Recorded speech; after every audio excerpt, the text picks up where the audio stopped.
Kali ini saya akan membahas satu lagi kasus pembunuhan yang terjadi di Kabupaten Bandung, Jawa Barat pada tahun 2023. Tapi sebelum lanjut ke pembahasan, jangan lupa untuk subscribe, like, dan juga aktifkan tombol notifikasinya agar kalian tidak ketinggalan video-video terbaru yang saya bagikan, serta coretkan komentar positif kalian agar kita bisa berbagi pendapat. Tanpa banyak kata-kata lagi, siapkan jiwa, mental, serta batin kalian, dan mari kita buka arsipnya.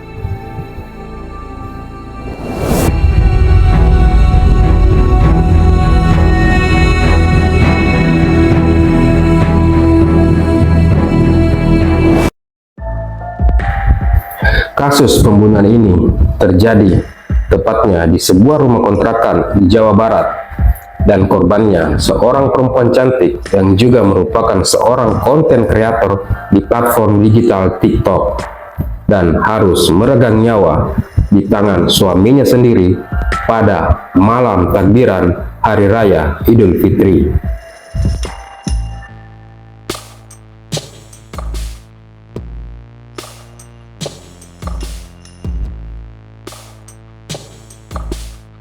Dan kali ini saya akan membahas kasusnya.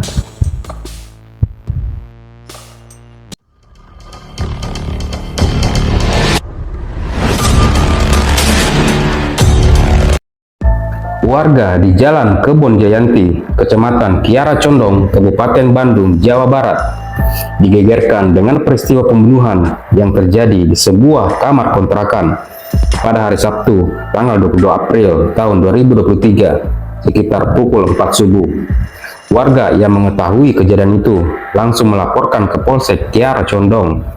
Pihak kepolisian yang menerima laporan langsung menuju ke lokasi kejadian dan melakukan olah tempat kejadian perkara atau TKP, serta mengumpulkan informasi dari para saksi yang ada di lokasi kejadian. Saat ditemukan, kondisi korban dalam posisi telentang dengan tubuh bersimbah darah. Setelah melakukan olah tempat kejadian perkara, jasad korban lalu dievakuasi dan dibawa ke rumah sakit untuk dilakukan visum.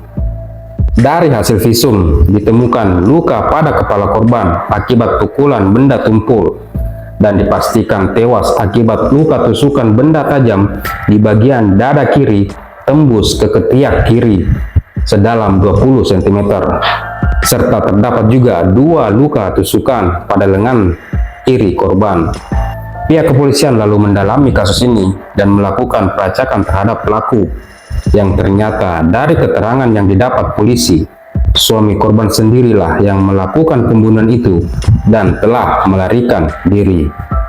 Lalu, apa motif pelaku hingga dengan tega membunuh istrinya sendiri?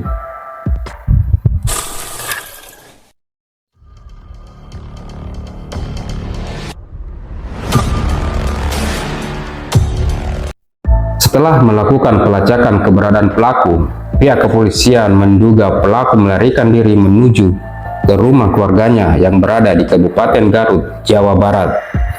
Namun, setelah berada di sana, pihak kepolisian tidak berhasil menemukan pelaku. Dan kemudian polisi mendapat informasi bahwa pelaku berada di Kabupaten Subang, Jawa Barat. Unit Reskrim Polsek Kiara Condong dan Satreskrim Polrestabes Bandung langsung menuju ke Kabupaten Subang, dan akhirnya pelaku dapat ditangkap pada hari Kamis tanggal 27 April tahun 2023 pada siang hari yang bersembunyi di rumah temannya.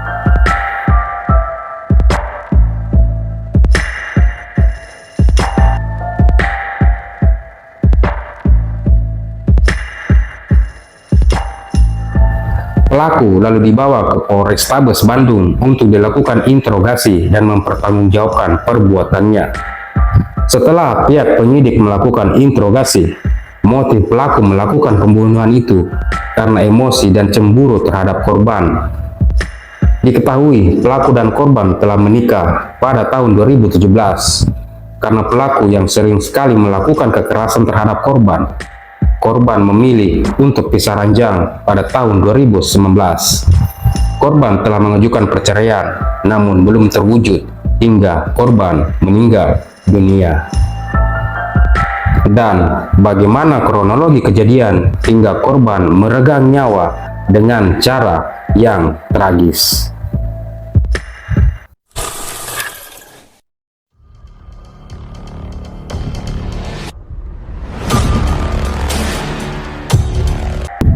Pada malam takbiran, kasus pembunuhan ini bermula.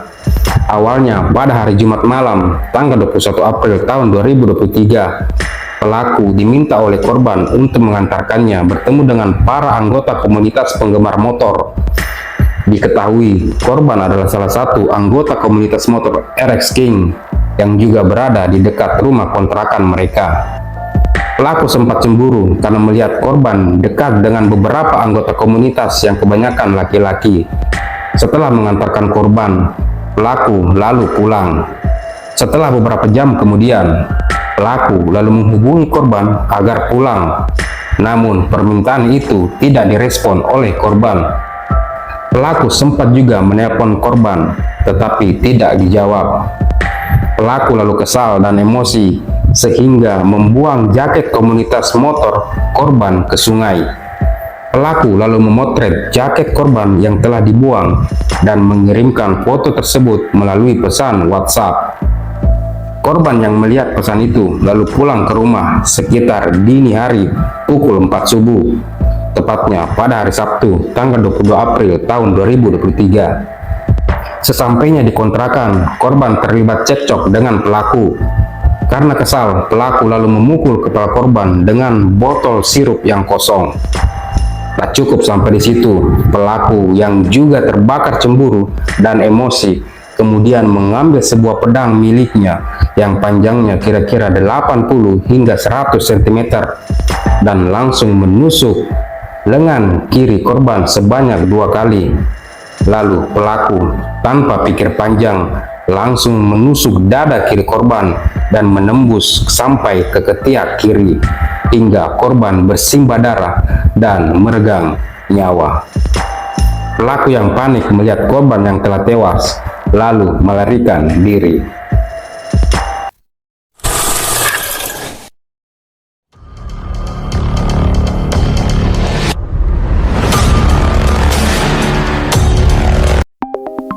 Pelaku pembunuhan Salman Fadilah terhadap korban, istrinya sendiri, Rani Andini, dijerat dengan pasal 338 KUHP, junto pasal 351 ayat 3 KUHP, junto pasal 44 ayat 2 Undang-Undang PDKRT, kekerasan dalam rumah tangga, dan diancam dengan pidana hingga 15 tahun penjara.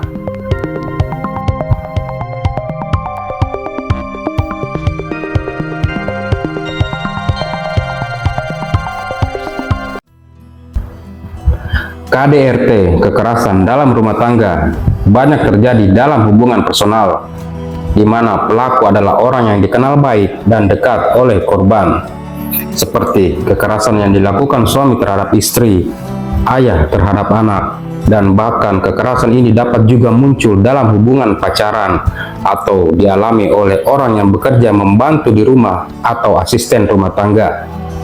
Selain itu, KDRT juga dimaknai sebagai kekerasan terhadap perempuan oleh anggota keluarga yang memiliki hubungan darah. Kekerasan dapat memiliki tingkatan mulai dari yang ringan hingga berat, seperti pemukulan, pencekikan, atau bahkan berujung kematian. Secara global, korban KDRT umumnya perempuan yang banyak mengalami kekerasan sepanjang hidupnya. Perkiraan Organisasi Kesehatan Dunia menyatakan bahwa 1 dari 3 perempuan di dunia mengalami kekerasan sepanjang hidupnya. Hal ini juga didukung bahwa laki-laki sering menggunakan kekerasan untuk membela diri. Sejumlah penelitian telah mendemonstrasikan korelasi antara tingkat kesetaraan gender dan laju KDRT di sebuah negara, yang menunjukkan bahwa negara dengan tingkat kesetaraan gender yang rendah memiliki laju KDRT yang tinggi. KDRT adalah salah satu kejahatan yang jarang dilaporkan, baik dari laki-laki maupun perempuan. KDRT sering terjadi ketika pelaku yakin bahwa ia berhak menggunakannya. Hal ini menyebabkan siklus kekerasan antar generasi pada anak dan anggota keluarga yang lain, yang mungkin menganggap kekerasan dapat diterima atau dimaafkan. Banyak orang tidak mengaku sebagai pelaku kekerasan atau korban karena mereka beranggapan itu adalah konflik keluarga yang tidak terkendali. Korban KDRT sering mengalami pengasingan, trauma, masalah keuangan, pengucilan, ketakutan, dan rasa malu. Hasilnya, korban tersebut dapat mengalami disabilitas fisik, agresivitas, masalah kesehatan kronis, penyakit mental, atau tidak mau bersosialisasi secara sehat. Korban-korban KDRT banyak mengalami gangguan psikologis seperti gangguan stres pasca trauma. Anak-anak yang tinggal di keluarga bermasalah sering menunjukkan masalah psikologis seperti suka menghindar, takut terhadap ancaman, dan agresi yang tidak terduga yang dapat berujung pada trauma berkepanjangan. Untuk menjaga keluarga dari KDRT, sangat penting untuk menghadirkan rasa empati kepada keluarga.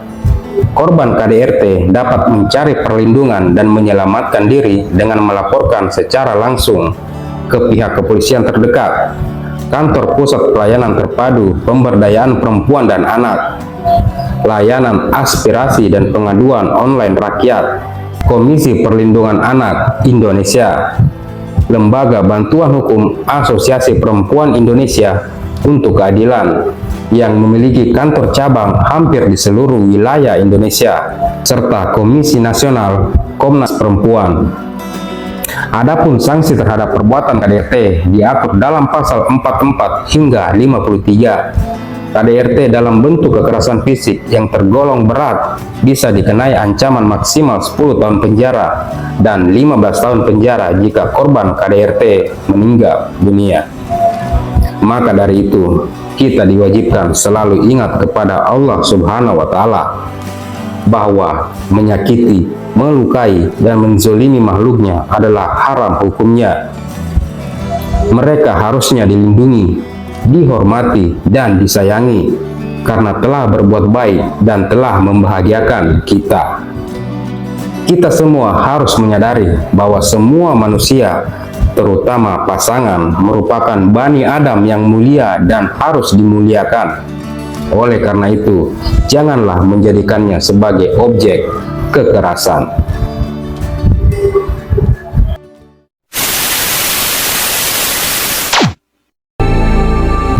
Nah, itulah salah satu arsip yang telah kita bahas kali ini. Semoga kalian meresapi kisahnya, mengambil hal positif dari kejadian itu. Tetap berhati-hati, tetap waspada, jaga diri kalian, dan cermat dalam memilih. Karena tindak kejahatan tidak mengenal siapa kalian dan kapan akan terjadi. Terima kasih telah menonton video ini, dan nantikan kisah-kisah nyata kriminal lainnya di Kriminal Arsip selanjutnya.